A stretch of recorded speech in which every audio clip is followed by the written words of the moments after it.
3월 1일 이렇게 모인 학생들은 사람들과 함께 행진을 시작합니다. 조선총독부로 이제 향하는 거죠. 사실 이 자체로 3.1운동은 역사적이라고 할 수 있는데요. 권력을 상대로 하는 싸움의 패러다임을 바꿔놨거든요.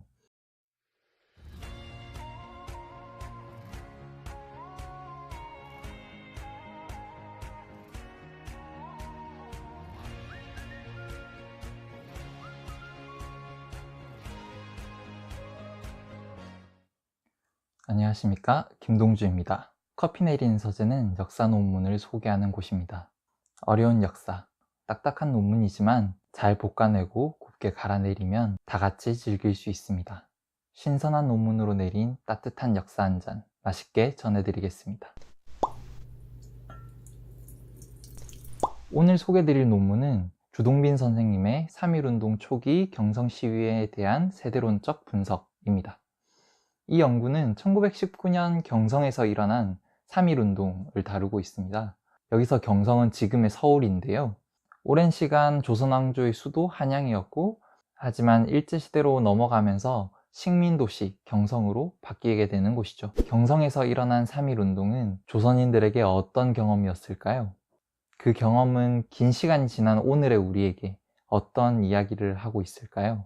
오늘은 당시 만세 시위에 참여했었던 청년 학생, 이 사람들을 살펴보려고 합니다. 이 사람들은 3.1운동의 중요한 구성원이었는데요. 이 당시 경성에서 3.1운동 참여한 사람들 중에서 절반이 30세 이하의 청년이었거든요. 40세 이하까지 범위를 넓히면 73.8%에 달했습니다. 그럴만했던 게 경성에는 학교가 많았습니다. 고등보통학교, 전문학교, 사립학교 뭐 이렇게요. 그런 만큼 학생들도 많이 있었던 거죠. 여러분들은 3.1운동 하면 누가 가장 먼저 떠오르시나요? 유관순인가요? 네, 유관순도 학생이었죠.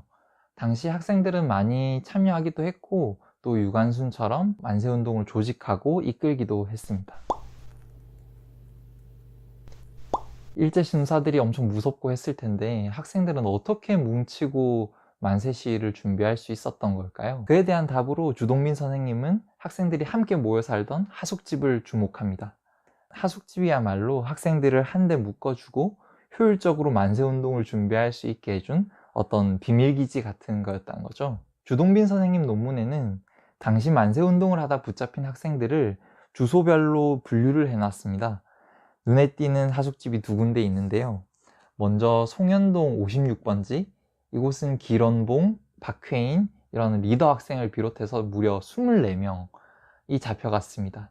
또 눈에 띄는 곳이 제동 106번지인데요. 여기는 10명이 살고 있었는데 이 중에서 5명이 잡혀갔습니다.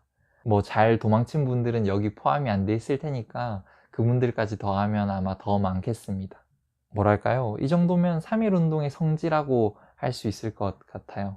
이렇게 하숙집은 좀 집안 배경이 달라도 학교 친구들, 동네 친구들, 또래 친구들이 다 같이 모여서 어떨 땐 잡담하면서 웃기도 하고 어떨 땐 시국에 함께 분노도 할 수 있었던 어떤 저항의 거점이었다고 할 수 있겠습니다. 3월 1일 이렇게 모인 학생들은 사람들과 함께 행진을 시작합니다. 조선총독부로 이제 향하는 거죠. 사실 이 자체로 3.1운동은 역사적이라고 할 수 있는데요. 권력을 상대로 하는 싸움의 패러다임을 바꿔놨거든요. 여러분들은 뭐 화나고 억울한 일이 생겼을 때 어떻게 하시나요? 인터넷에 글을 쓸 수도 있고 뭐 고소를 할 수도 있고 뭐 다양하겠죠. 사실 3월 1일에 만세 시위 행진이 거리를 메우기 전까지만 해도 문제를 해결하는 방식은 주로 이름 높은 유력자분들이 뭐 상소문이든 의견서든 글을 써서 관에 제출하는 그런 식의 싸움이었어요. 하지만 3.1운동으로 세상이 바뀐 거죠. 학생들은 경문을 뿌려서 사람들을 모으고 인력거를 타고 다니면서 깃발을 휘날리면서 행진을 이끌었습니다. 그 행진 대열을 직접 보고 참여했던 사람들은 대중시위가 커다란 권력과 싸울 수 있다는 것을 알게 된 겁니다. 아쉽지만 3.1운동은 독립을 가져다 주지는 못했죠. 하지만 3.1운동 덕분에 식민지 조선인들은 수많은 사람들과 거리를 메우고 일제순사에 맞서 깃발도 들고 대한독립 만세도 외치는 경험을 한 거죠. 이들이 함께 경험한 만세 시위는 이후에도 일제에 맞서 싸울 수 있다는 어떤 생각과 실천의 밑거름이 되었습니다. 그만큼 소중한 경험이었던 거죠. 특히 청년들은 3.1운동 세대로 거듭났습니다. 이들이 공통으로 겪었던 3.1운동은 세상을 어떻게 이해할 것인지, 그 세상에서 어떻게 살아갈 것인지 결정하게 해준 거죠. 그렇게 보면 참 경험이라는 게 중요한 것 같아요. 오늘날 청년 세대는 어떤 경험을 하고 자랐을까요? 어린 시절 IMF가 터졌을 때 부모님이 가게를 부지하는 것을 지켜봤고, 자기 또래 수백 명이 탄 배가 가라앉는 동안 그 누구도 도와주지 않았던 걸 생방송으로 지켜봤던 세대, 누구도 도와주지 않는 가운데 아프니까 청춘이다 라는 이야기를 들어야 했던 세대, 2016년 겨울 전국의 광장에 그토록 청년 학생들이 많이 보였던 것은 단순히 정권을 교체하기 위해서가 아니라 그 세대가 마주한 막막함을 깨트리고자 했던 것 아닐까요?